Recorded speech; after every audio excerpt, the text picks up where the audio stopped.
وان. اهلا وسهلا بحضراتكم في حلقه جديده من برنامجنا الجديد كامباك. معايا طبعا الاعلامي الكبير هيثم سعيد والمحلل الفني النهارده معايا، وضيف معايا وقدم معايا البرنامج الكابتن هيثم سعيد. ازيك يا كابتن هيثم؟ ازيك يا كابتن كريم، عامل ايه؟ اخبارك ايه؟ تمام. عامل ايه؟ قبل ما نخش في مطوشه الدوري ومعمعه الدوري اللي هتبدا بكره ان شاء الله، ان شاء الله، ومطوشه الدوري اللي عندنا، ايه رايك في محمد صلاح وماتش محمد صلاح امبارح وتفوق على هالاند النرويجي؟ وقال لك انا من النرويج لكن انا من النجريج. ايه رايك في محمد صلاح امبارح؟ طبعا محمد صلاح شرفنا كلنا طبعا، وعمل ماتش هايل امبارح، كان يعتبر من احسن عناصر ليفربول امبارح. طبعا شفناه كلنا، وكانت الخطوره كلها من ناحيه محمد صلاح. حتى الهدف اللي احرزه كان هدف مميز. دي طريقته على طول، وعلى طول متفق معاه مع اليسون، على طول بيعملها المرتده للكره كورنر للخصم ترتد لمحمد صلاح. لكن عندي تعقيب بس لكلوب، برغم سوء الاداء الموسم ده، لكن الراجل الصراحه امبارح تكتيكيا كان عالي جدا عن جوارديولا. ساب الاستحواذ طبعا لجوارديولا، طبعا بيحب الاستحواذ، وقفل دفاعاته ولعب على الهجمه المرتده، بدليل ان اليسون لعب الكوره من عند الجون عنده، هو مشهور بيها اليسون. راح صلاح طبعا وفك النحس بتاعه، قبليها في دوري الابطال فك طبعا النحس بتاعه، كان في ضغط جامد عليه فعلا. وعمل رقم امبارح قياسي، ان هو دخل من ضمن الهدافين التاريخيين لليفربول، اصبح فارق 8 اهداف او 7 اهداف، ويبقى نمبر 1 لمحمد صلاح، الهداف التاريخي لليفربول فعلا. فاضل له 8 اهداف فعلا، ده حقيقه. وكمان اليسون كمان عمل 3 اسيستات بس في حياته كلها، والثلاث اسيستات لمحمد صلاح الحمد لله. اليسون مشهور بالقصه دي طبعا. اتمنى التوفيق لمحمد صلاح، طبعا تفوق على هالاند امبارح، واول مره اشوف محمد صلاح منتعش، تحس ان مرتاح نفسيا. الهدف ده يديله معنويات، هيقدر يكمل بشكل كويس في مطوشه الدوري. واظن كده ليفربول دخل هيخش المنافسه، وافتكر كلامك يا كابتن هيثم، هيخش منافسه الدوري بعد ماتش السيتي ده. طبعا المعنويات هترتفع طبعا عند اللعيبه كلها وعند كلوب كمان، لان كان في فتره كده سوء حظ لكلوب بالذات في الماتشات، وبيعمل ماتشات كويسه ويتغلب، بيعمل ماتشات كويسه ويتغلب، فالدنيا كانت ماشيه كويسه. تذبذب شويه في المستوى لليفربول للاسف، لان هم ما ابرموش الصفقات اللي هي بشكل كويس. انا شايف نقط ضعفهم في قلب الملعب ونص الملعب والاطراف، خصوصا ان الكسندر ارنولد مصاب، وكمان روبرتسون كان مصاب ورجع الماتش ده لعبه بشكل كويس. دي حقيقة. فاظن هي بعض الصفقات، وهو قال لك انا عرفت حطيت ايدي على العيب فين. للاسف من اول موسم يعني اعتمد على العناصر اللي عنده، وفي ناس زي طبعا ماني لما مشي والناس ديت اثرت معاه، هو حس ان الناس اللي عنده هتقدر، لكن المنافسه شرسه، لان انت قدامك الخصم عمل صفقات كويسه جدا. يعني هالاند دخل الدوري الانجليزي، هالاند عمل فرق كبير كلنا شايفينه طبعا وحاسينه، ومحدش يقدر ينكر ده طبعا. اكل لحوم البشر في الدوري الانجليزي ده مشكله. لكن امبارح الصراحه تكتيكيا كلوب قدر يقفل عليه كويس جدا. احنا ما شفناش هالاند خالص الا في كوره واحده بصراحه. فان دايك كمان كان في اعلى مستوياته امبارح. الحمد لله. طيب محمد صلاح ربنا يوفقه ان شاء الله، وكده هيخش ان شاء الله المنافسه، هيبقى الهداف التاريخي اعتقد في ليفربول، فرق اهداف بسيط. طبعا. فنخش بقى على حته الدوري العام بقى والمعمعه بكره كابتن هيثم، وبدايه الدوري الممتاز طبعا بكره. قبل ما نخش في الدوري العام، تتمنى الدوري العام تشوفه بشكل كويس ازاي يا كابتن هيثم؟ عاوزين نشوف منتج كويس يعني.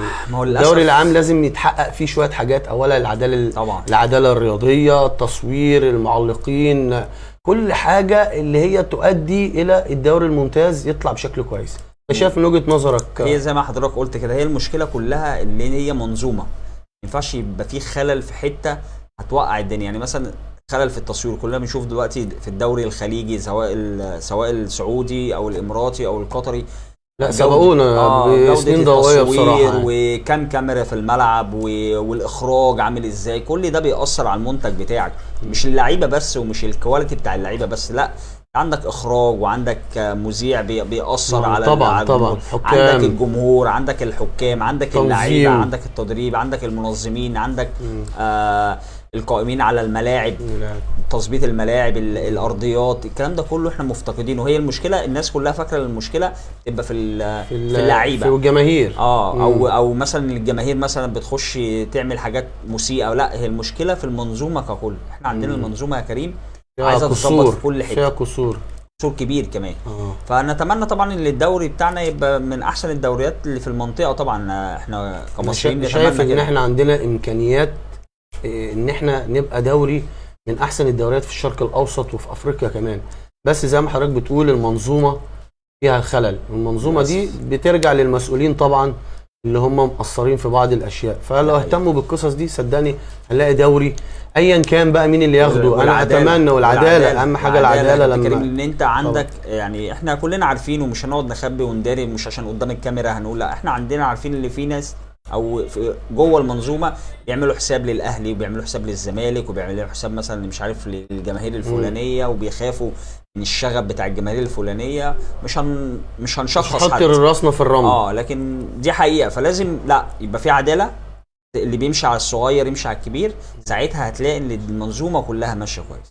كلنا شفنا كابتن ابراهيم نور الدين في ماتش الترجي عمل مصيبه. ده بيأثر برضه على السمعه المصريه وعلى الدوري المصري. تحكيم يعني الراجل بيقول لك في افريقيا بيعمل كده، ما في الدوري المصري بيعمل. كله قال لك كده يعني، كله اشتكى والجماعه الاشقاء التونسيين اشتكوا. وقصه الفار ان احنا بنطول شويه، بعض الحكام بتطول على نشوف اللقطه والاعاده والقصه دي برضه هنحلها ازاي؟ كلاتنبرج هيحل القصه دي بقى مع النظام الجديد. احنا جايبين واحد خبير اجنبي عشان يحل لنا المشاكل التحكيم دي، سواء بقى تاخر في الفار، سواء الجوده بتاعه التحكيم. انا سمعت ان ابراهيم نور الدين كان هيحكم ماتش الاهلي والاسماعيلي اللي هو اول ماتش في الدوري، وبعد الغلطه الكبيره في افريقيا اتشال من الماتش. انا سمعت كده معلومه. تمام. طيب بكره طبعا بدايه الدوري والسخونه هتبدا وماتش هتبدا بكره ان شاء الله الساعه 3 بدايه الدوري. طبعا عندنا اسوان والاتحاد. اسوان عمل ميركاتو رائع، صرف النظر مين اللعيبه اللي جايه الكواليتي بتاعها ايه، بس اسوان يعتبر من السنوات القليله اللي عملت ميركاتو كبير. تقريبا جابوا 22 او 23 لاعب. انت شايف اسوان بشكلها الجديد بالزي الجديد طبعا اللي عاملين روح اسوان اللي احنا عارفينها.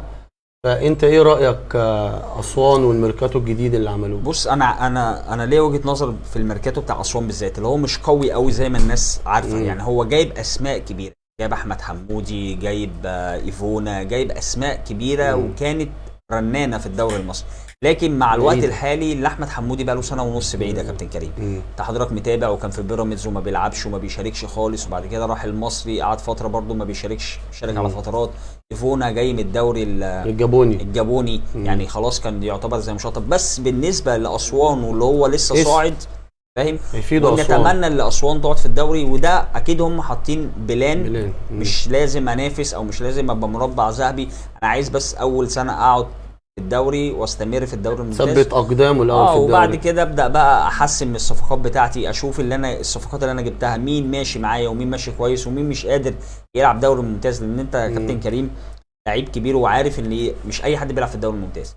ممكن تكون لعيب كويس جدا جامد جدا، بس الرهبه بتاعت الدوري الممتاز والاضواء والجماهير بالذات لما تلعب ضد الانديه الجماهيريه زي المصري والاسماعيلي والزمالك والاهلي، بيبقى عندك رهبه جوه.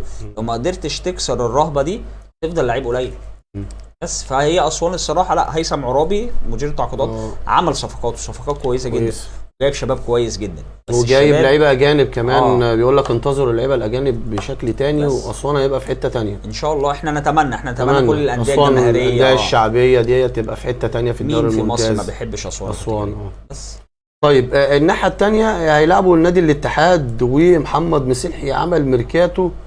يعني في اعتقادي الميركاتو ولا هو جامد قوي ولا هو قليل قوي، قدر يجيب بعض العناصر اللي كانت ناقصاه في الموسم اللي فات. قدر يستخدم محمود علاء في الديفنس، قدر يجيب احمد اسمه اللاعب النادي الاهلي الناشئ احمد سيد غريب.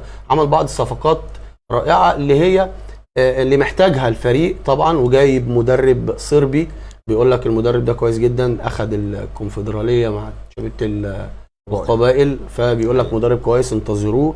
فانت ايه رايك في نادي الاتحاد؟ وهينافس السنه دي ولا لا، ولا هيخش المنطقه الدافيه، ولا هيبتدي زي كل سنه بينافس على الهبوط، وكالعاده نستنى الاتحاد فريق شعبي، نتمنى ان هو ما ينزلش الدرجه الثانيه وكده.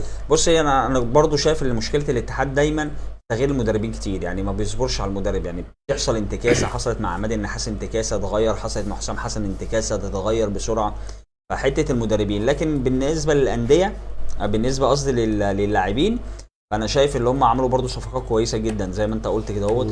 هم ما عملوش صفقات كبيره قوي، بس عملوا اللي هم محتاجينه، الاماكن اللي هم محتاجينها. احمد سيد غريب ممكن يعمل موسم كويس جدا، لعيب كويس جدا، انا برضو شايفه رقم 9. جابوا برضو اوستن اوموتو ما تنساهوش، فرود رهيب بتاع المصري. فرود كويس. هو ممكن هو احمد سيد غريب يعملوا برضو ثنائيه كويسه، لان احمد سيد غريب اللعيبه اللي بتعرف تخطف من جوه المنطقه. انا بحب احمد سيد غريب الصراحه، في الكام ماتش اللي لعبهم حسيت اللي هو ايه، لو صبرت عليه شويه هتلاقي الانتاج بتاعه زاد، بس هو محتاج صبر، محتاج ياخد الثقه كمان.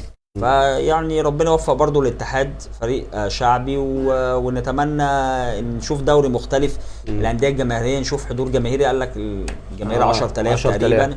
نتمنى الالتزام من الجماهير عشان نقدر نكمل الموسم على خير، وربنا يوفق كل الفرق ان شاء الله. يقول لك هيزودوا برضو اعداد الجماهير طبعا لو لقى الجمهور زي ما انت فاهم. ما افتكرش بيقولوا 6000 يعني العدد زاد، بدل 5 يبقى 6 يعني. انا سمعت اللي هو كان 10 يعني. لا قال لك 6 بس. انا سمعت اخر حاجه 6، فمش عارفين برضو تضارب الارقام دي، هنعرف ونشوف في المطوشه ديت. طيب احنا هنا هنطبق انا وانت يا كابتن هيثم في برنامجنا طبعا الجديد، واول حلقه طبعا مع حضرتك، وان شاء الله هنبقى باستمرار مع بعض في التحليلات الفنيه. وفي طبعا عاملين فقرتين، فقره سبوت اللي هي سبوت دي هنشوف مين اللعيبه اللي هنقدر نتكلم عليها اللي هتظهر بشكل كويس، اللي الاعلام ما بيقولش اسمه او ما بيدولوش حقه. احنا هنا في برنامجنا هنشوف الناس ديت وهنقول اساميها وهنتكلم فني بعيد عن انتماءاتنا. طبعا الناس كلها عارفه انتماءاتنا، فاحنا هنتكلم كوره وفنيات فقط لا غير في برنامجنا طبعا. فدي اول فقره هنعملها، فقره سبوت، وان شاء الله في فقره تانية باذن الله. الانتاج طبعا هيظبطونا في قصه البورد، هنعمل فقره البورد، هنحلل مع حضرتك نقاط الضعف والقوه في الفرق والمطوشه الكبيره والمهمه. طبعا دول فقرتين دلوقتي هنعملهم، هيبقوا ثابتين معانا ان شاء الله. بس قبل الفقرتين هيبقوا ثابتين معانا ان شاء الله في فقره توقعات ما بيني وما بينك. اسوان الاتحاد مين يكسب؟ الاتحاد. كام كابتن هيثم بيقول الاتحاد 2-1. 2-1 كابتن هيثم، علشان نسجل نشوف عندي نشوف مين.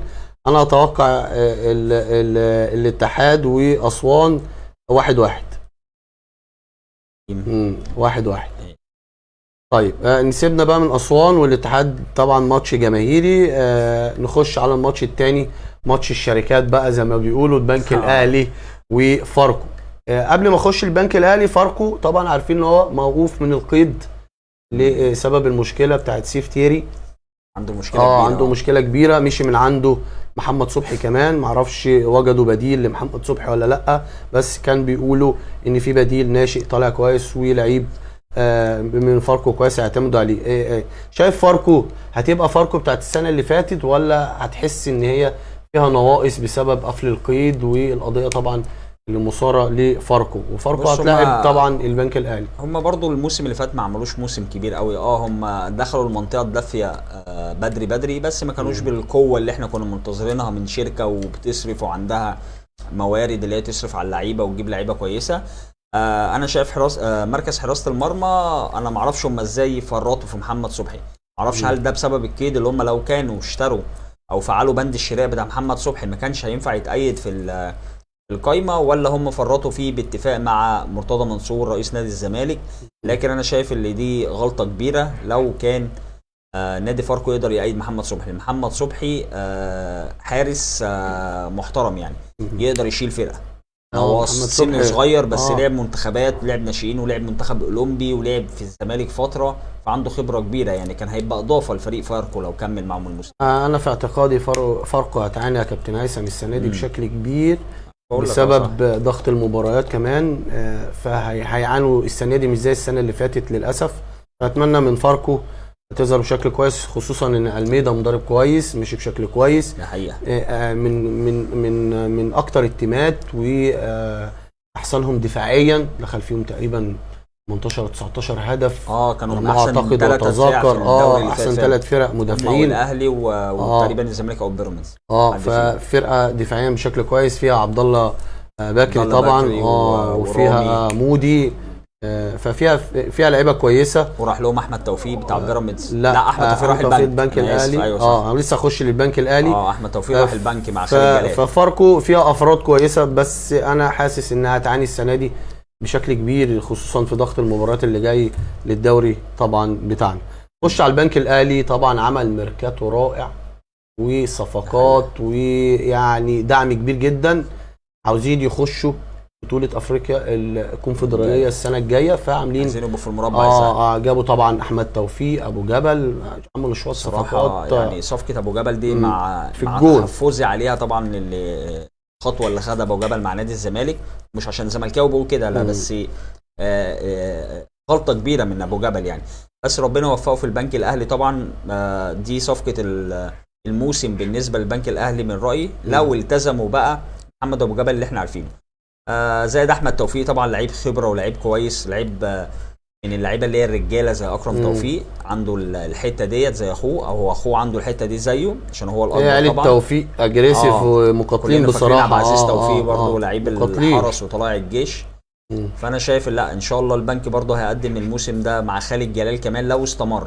لو خالد جلال استمر فتره، حتى لو وقع ماتش او اتنين ويصبروا عليه، خالد جلال الموسم اللي فات قدم موسم كويس جدا. موسم طبعا عملوا نتائج كويسه جدا. هيظهروا بشكل كويس، والناس دي هتخش من الثامن للرابع. هتلاقي البنك الاهلي من الرابع للثامن هينافسوا بشكل كبير على الثالث والرابع السنه دي.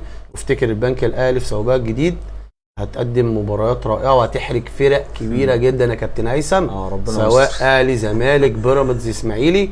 لا، في فرق السنه دي متقله قوي قوي يا كابتن هيثم، اللعيبه قوي. بس احنا نتمنى والله، انا كل موسم برضو بيبقى هو الميركاتو ده من اكبر الميركاتات اللي انا شفتها في الدوري. عاملين انتقالات وانتدابات 219 او 221. بس بتمنى بقى زي ما قلت لك في اول الحلقه كده، مع بقيه المنظومه بقى نلاقي الدنيا ماشيه كويسه، لان احنا كل مره الدنيا بتقع. لوائح يا كابتن، لما في لوائح الدنيا هتمشي كويس. حوار المدربين ده يا كابتن كريم اللي احنا عملناه بتاع زي ما قلدنا الدوري المغربي او الاتحاد المغربي اللي هو المدرب. انت ايه راي حضرتك فيها؟ انا شايفها حاجه كويسه جدا، لان المدربين عندنا بالبلدي كده بيستعبطوا يعني بصراحه.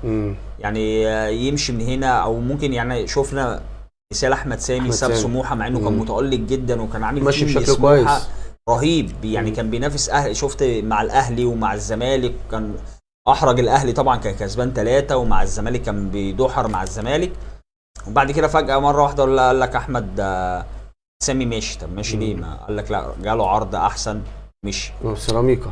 غريبه الصراحه. بالتالي عبد الحميد بسيوني كان ماشي كويس جدا مع غزل المحله، راح سايب غزل المحله ورايح سموحه. طبعا ما هو جات له احسن بقى، جات له احسن. المدرب كل ما يجي لك تطلعات ماشي، انا مش ضد ان انت يجي لك المكان الاحسن وتروحه، بس في الوقت المناسب. ما سيبش فرقه وانا متالق معاها وعامل معاها نتائج وامشي، واجيب مدرب لسه جاي على الفرقه في نص موسم، مش عارف اللعيبه، مش عارف حاله اللعيبه، ويبدا يمسك فرقه. اكيد غزل المحله برضه كابتن عانت في بعد عبد الحميد بسيوني لما مشي، عانت طبعا بشكل كبير.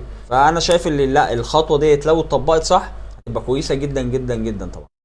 هتفيد كمان الدوري. هتفيد طبعا، نتمنى طبعا. ومجالس الادارات يا كابتن برضه فيهم قصه برضه، يعني انت لسه بادئ دوري، انت المفروض بتحدد بلان امكانياتك ايه. انا عاوز بطلب من المدرب 1 2 3، انا عاوز ابقى في المنطقه الدافيه، انا عاوز اقعد في الدوري. برضه تحط البلان بتاعك للمدرب عشان يبقى عارف امكانياته ايه. لكن انت ما تقولوش انا عاوز انافس على الثالث ورابع وانت مش جايب له امكانيات، وفي الاخر يلعب 3 4 مباريات يتغلب منهم مباراتين، وفي الاخر تقول له مع السلامه، هو لسه ما كملش، هو اللي جاب اللعيبه وهو اللي عامل كل حاجه.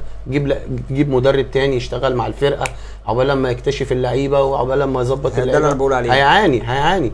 ما برضه مجالس الادارات برضه حته الحب والكره بتاعت المدربين دي بتبقى صعبه جدا وموجوده، عشان ما حدش يقول لك لا مش موجوده، وما فيش مدرب بيحب ويكره، وما فيش مدرب ضد مصلحته. لا، في بيحب ويكره، في بيلاعب اللي بيحبه عشان بيحبه، حتى لو مش بيدي المردود الكامل اللي محتاجه المدرب. دي موجوده في الدوري المصري، كلنا شفناها مع حسام البدري ومع مع مدربين كتير طبعا جدا. في لعيبه، في مدربين بتحب اللعيبه وبتكره اللعيبه طبعا. بس نتمنى ان احنا نبقى احسن. وقصه الوكلاء بتتدخل برضه في بعض طبعا المدربين يا كابتن، اللي معاه وكيل بيسيبوه من هنا طبعا احنا شفنا بيمرن الناحيه الثانيه من هنا، ما بيكملش ايام. كابتن ايهاب جلال يعني راح بيراميدز، خد برضه نفس المجموعه، ونفس اللعيبه محمد ولاعيبه وحسين السيد هي نفس المجموعه. انا بمشي من هنا اروح هنا. طب انت محتاج مين؟ انا محتاج فلان الفلاني، الرجاله بتاعتك تيجي وانت تمشي تسيب الفرقه وهم قاعدين. يبقى انت سوحت بالبلد كده مجلس الاداره.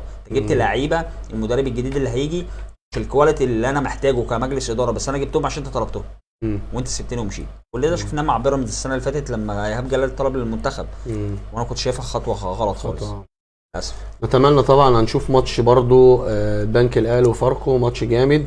اتوقع يا كابتن هيثم. لا انت الاول بقى. انا الاول يا كابتن هيثم. اتوقع البنك الاهلي 2-1. انا اتوقع اللي هو يخلص تعادل ايجابي، ممكن 1-1 او 2-2. 1-1 كابتن هيثم.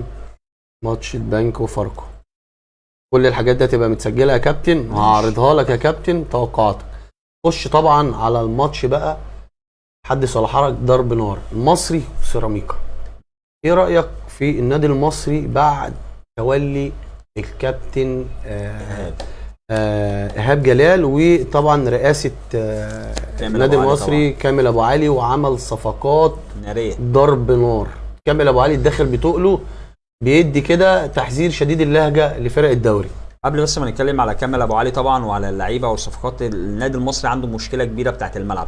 طبعا انت عارفها يا كابتن كريم واتناقشت فيها طبعا. وكامل ابو علي نفسه رئيس النادي اتكلم فيها كتير، وللاسف في الاخر برضو المصري ولا هيلعب على ملعبه. في مشكله يا كابتن لغايه دلوقتي مش عارفين النادي المصري يلعب فين. ما هو لا خلاص قال لك خلاص. انا يعني قبل ما اخش مع حضرتك الحلقه جات لي رساله اللي هو هيلعب في برضه برج العرب برضه للاسف. نزل نديك الوقت. نتمنى يعني ان الخبر يكون غلط، لكن انا شايف المصري بيتظلم. المصري من 2011 تقريبا او 2013 ساعه 2012 بالظبط ساعه المجزره، يعني بقاله داخل في 10 سنين بيتظلم الصراحه. انا شايف ما قالكش يعني كامل ابو علي او رئيس النادي المصري او اي حد مكان كامل ابو علي ما قالكش انا عايز العب جوه منطقه بورسعيد. قال لك جيب لي ملعب قريب ليه، استاد السويس قريب ليه، الاسماعيليه قريب ليه، لعبني في مكان قريب ليه.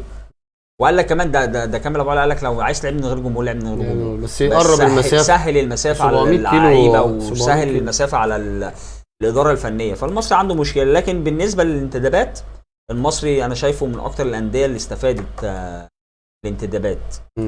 عمل ميركاتو هايل طبعا. كلنا شفنا السيراميكا برضه عامله انتدابات رائعه. جون ايبوكا بقى اللي الاهلي والزمالك ما عرفوش يخطفوا جون ايبوكا. انا مستعجب اللعيب ده فلت من الاهلي والزمالك ازاي. انا عندي صفقتين كنت عايز اقولهم مع حضرتك. اتفضل. حاجه غريبه، ايبوكا ما اعرفش ازاي الاهلي والزمالك ما عرفوش يخلصوا فيه، وتراوري بتاع بيراميدز. تخيل تراوري لا ما سابوش فري، كانوا حاطينه على قائمه الانتظار. للاسف تخيل اللي بيراميدز حاطط تراوري اللي الانديه كلها كانت بتتخانق عليه على قائمه الانتظار، ومحدش دخل في الصفقه لا الاهلي ولا الزمالك. حاجه غريبه. تراوري لعيب كبير جدا. انا برضو مستغرب لان كان النادي الاهلي بيفاوض تراوري من يوم من الايام، برضو كان محطوط على رادار نادي الزمالك. ما اعرفش برضو حط على قائمه الانذار. انا بقول لك تعالى اشتري المنتج مني وانت لا بعدت ومشيت. انا استغربتها الصراحه لعيب كويس. من نادي بيراميدز اولا. الله اعلم ايه الظروف اللي عند نادي بيراميدز، بس انا انت كيس جونياس مش مقتنع بيه لان هو ما كانش بيلعبه، وشايفه مش عشان مش مقتنع بيه اللي هو مش لعيب او مش فت، لا شايفه مش مناسب للطريقه بتاعته. زي جوارديولا لما راح برشلونه ومشى ايتو في عزه، لما ايتو راح الانتر جاب دوري ابطال اوروبا مع مورينهو، ومشى ديكو. كان قال لك مش مناسبين للطريقه بتاعته. مش شرط اللي المدرب مشى لعيب اللي هو وحش. طيب نتوقع ماتش المصري وسيراميكا كام يا كابتن؟ المصري وسيراميكا انا اتوقع ان السيراميكا هيكسب 2-1. سيراميكا 2-1. اعتقد المصري يكسب. لا مش هيكسب، تعادل 0-0. 0-0 يا راجل. ده المصري عامل صفقات هايله وبوكا الناحيه الثانيه ومحمد ابراهيم لا 0-0 يا كابتن. ايوه يا كابتن. الحاجات دي هنراجعها مع كده. احنا غطينا اول يوم ان بكره ان شاء الله الثلاث. طبعا 3 مطوشه. يبدا الساعه اسوان والاتحاد الساعه 3، البنك وفاركو الساعه 5، والمصري ختاما مع سيراميكا الساعه 7. توقيتات برضو كويس انا شايف يعني. يا ريت الدوري آخره بعد يبقى في 9 تنظيم عشان ترشيد الكهرباء اللي قالوا عليه. فده بكره المباريات اللي هتتلعب بكره ان شاء الله من الساعه 3 الساعه 7 يوم طبعا كروي طبعا. فنتمنى التوقعات طبعا هنكتبها عندنا ونشوف في الحلقه اللي جايه طبعا هنتكلم فيها. وناخد سريعا بقى المباريات بتاعت يوم الاربعاء بدون دخول في تفاصيل كتيره. الحرس وفيوتشر. حرس طبعا عمل انتدابات كتيره، فيوتشر وفيوتشر طبعا كونفدراليه كسبوا وتاهلوا امبارح. فمين يكسب يا كابتن؟ فيوتشر تكسب كام؟ 3-1 كابتن هيثم. فيوتشر الحرس. فيوتشر انت ممكن تخم مين يا كابتن كريم؟ ماشي يا كابتن. طلائع الجيش والداخليه. ايه وطلائع الجيش ماتش اقول انا يا كابتن 0-0 يا كابتن. طب انا اقول لك بقى طلائع الجيش هيكسب. طلائع الجيش هيكسب 2-0. ماشي. بيراميدز وانبي. ماتش صعب برضو البيراميدز على فكره. انبي فرقه تقيله. نهت الدور عامله انتدابات كويسه. بس بيراميدز برضو بالخبره هيكسب برضو 2-1. بيراميدز تكسب 2-0. مش بعيده. احنا خلصنا المصري. الزمالك بقى وسموحه. الزمالك بشكل جديد الاول يا كابتن. عملوا انتدابات طبعا. مستشار مرتضى منصور عمل 3 انتدابات، يعني زي ما بيقولوا في البلاس 90 والوقت الضايع. بتاعت الاهلي. شكل الزمالك وفي افريقيا كده وهيبدا الدوري مع سموحه. ايه الشكل؟ هل هيبدا بصفقات جديده ويبدا يغامر فيريرا، ولا هيلعب متحفظ ويلعب بنفس اللعيبه اللي بيلعب بيها في افريقيا؟ بص، هو الراجل قال لك انا مش هدخل العناصر الجديده مره واحده، انا هبدا اتدرج في تدخل في اللي انا ادخل لعيبه جديده من الصفقات الجديده. بس انا شايف ان مصطفى شلبي لازم يبدا. مصطفى شلبي مكانه محجوز يعني. ده اللعيب ده اكتر لعيب انا فرحت الزمالك بصراحه يعني. لان ده القطعه الناقصه في السكواد بتاع فريرة. انا شايف كده. شايف في خط الظهر الناس ماشيه كويس. يعني في ناس كتير بتتكلم، هو مثبت الحته الدفاعيه والمنظومه الدفاعيه بشكل كويس في بس في ناس كانت بتتكلم من الونش وحسام عبد المجيد، وعندنا مشكله مع حسام عبد المجيد على فكره. حسام عبد المجيد رايح المنتخب الاولمبي وعندنا مشكله مع ماتش في الزناري لعيب كويس. اشاد نبيل الموسم اللي فات الناس كانت عايزه تدخل الونش. في محمد عبد الغني، في مسلوسي. الحمد لله بقى عندنا وفره كبيره في اللعيبه.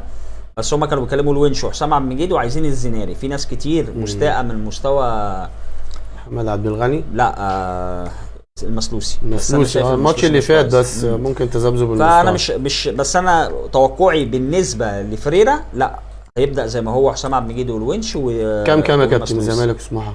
الزمالك وسموحه ان شاء الله 2-0 للزمالك. انا اعتقد 1-0 للزمالك. ايه ده برضه. خش طبعا على الماتش بقى القمه، والماتش الاهلي والاسماعيلي. الاهلي طبعا في افريقيا ماشي بشكل كويس، ظهر بشكل كويس، الجمهور عنده طمأنينة. الاسماعيلي عمل انتدابات قوية جدا جدا. شايف الماتش رايح لفين؟ اهلي اسماعيلي. هو دايما بدايات الاسماعيلي بتبقى صعبة دايما للاسف. خصوصا يعني كمان في انتدابات كتيرة ولاعيبة كتيرة، ولسه جريدو مدرب كويس هيعمل تيم. حلاوة الماتش ده للاسماعيلي اللي معاهم جريدو بالذات، اللي جريدو كمان حتى لو في لعيبة جديدة في النادي الاهلي بس هو حافظ التكتيك بتاع النادي الاهلي والحاجات الصغيره اللي بيعملها النادي الاهلي في الملعب والاستحواذ السلبي اللي هو يخليك تمل بسرعه وتخلي اللعيبه عندك تزهق. فانا شايف اللي جريده ده المكسب في الماتش. لكن انا شايف الانتدابات ما كانتش قويه قوي يعني. انت صالح جمعه برضه راجل باسم مرسي جاب لعيبه افارقو يارو دوت دول لعيب كويس. هو ده الصفقه برضه. محمد حسن الديفندر. انا شايف برضه لا للاسف انا متوقع اللي هو تعادل ايجابي بس مش عارف كام يعني. ممكن 1-1 او 2-2. انا اقول لك مفاجاه، الاسماعيلي يكسب 1-0. احب المفاجآت انا. هقول طبعا الموتوشه دي يا كابتن ان شاء الله الحلقه اللي جايه هنحللها باستفاضه، ومعانا طبعا فريق الاسبوع هنقدمه انا والكابتن هيثم من رؤيتنا التحليليه والفنيه للمباريات، ومعانا مدرب الاسبوع يعني لاعب الاسبوع. لاعب الاسبوع كمان هيبقى معانا، وحارس الاسبوع وفريق الاسبوع يا كابتن. حارس الاسبوع ده هنقوله ان شاء الله الحلقه الجايه. ومدرب الاسبوع ده ان شاء الله هنقوله الحلقه اللي جايه باستفاضه بعد ما نتفرج على المباراه. يا رب نتمنى طبعا الدوري يكون فتحه خير على لعيبه، ويكون خير لمنتخب مصر، ونقدر نكتشف لعيبه تفيد منتخب مصر، ويتحقق لمنتخب مصر طبعا اهدافها بعد كده ان شاء الله. ما احنا صعدناش كاس العالم للاسف، نتمنى طبعا نشوف لعيبه واعده كويسه لمنتخب مصر تفيد بلدها وتفيد وطنها. دي كانت اخر حاجه معانا في حلقتنا الاولى النهارده من كامباك انا والكابتن هيثم. طبعا كامباك يعني زي الريمونتادا كده، فان شاء الله دي اول حلقه لينا، وان شاء الله انتظرونا مزيد من الحلقات والتحليلات الفنيه ان شاء الله. السلام عليكم. السلام عليكم.